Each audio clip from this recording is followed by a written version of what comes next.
One of the things I love the most about summer is the stone fruit that we get to enjoy.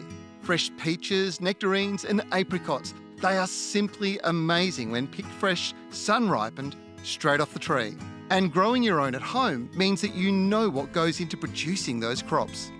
This is a great time to be enjoying the spoils of your harvest, but more importantly, it's actually a great time of the year to be thinking about planting these trees. You see, you can plant them in the autumn period. It's one of the best times of the year to get them settled early. But it is the opportunity to pick the fruit that you enjoy the most. And that means heading down to the local greengrocer and trying all the different varieties before you buy your tree. Peaches are great, and again, sun-ripened, they're incredibly tasty. This is actually a very old-fashioned variety called Golden Queen. She's incredibly prolific, great for eating fresh, but also canning and cooking with too. Getting to this stage can be quite hard because you do have a battle with some of the bugs, particularly Mediterranean fruit fly. Now, in my instance, the way we managed to get our crops is to use a combination of 3 different ways of controlling the fruit fly.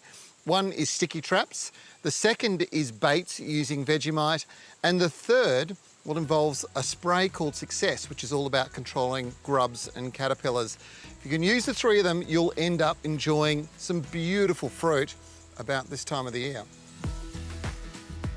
Grapes are another amazing summer fruit that's coming into its own right now in and around the Perth metro area. They are easy to grow, prolific fruiters, and if you have any diseases, they're best treated by using a copper and sulphur spray during dormancy in winter, which kills the fungal spores off before they can cause problems in the late spring.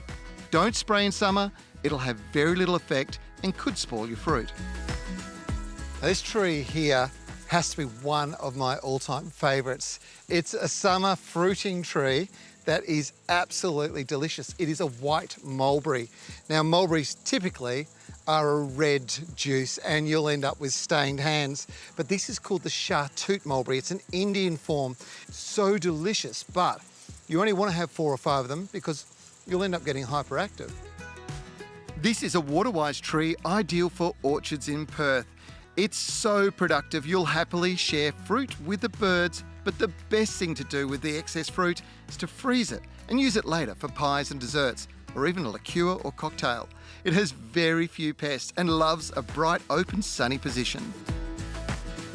Now, these guys are absolutely delicious when they're picked sun-ripe, and they are, of course, plums. There's 2 types you can get your hands on, European and Japanese, and you'll generally require cross-pollinators, which means you need 2 trees.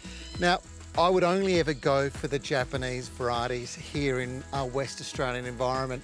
They're low chill and they produce really good quality fruit. Stand out for me, Satsuma, Santa Rosa. Look out for those.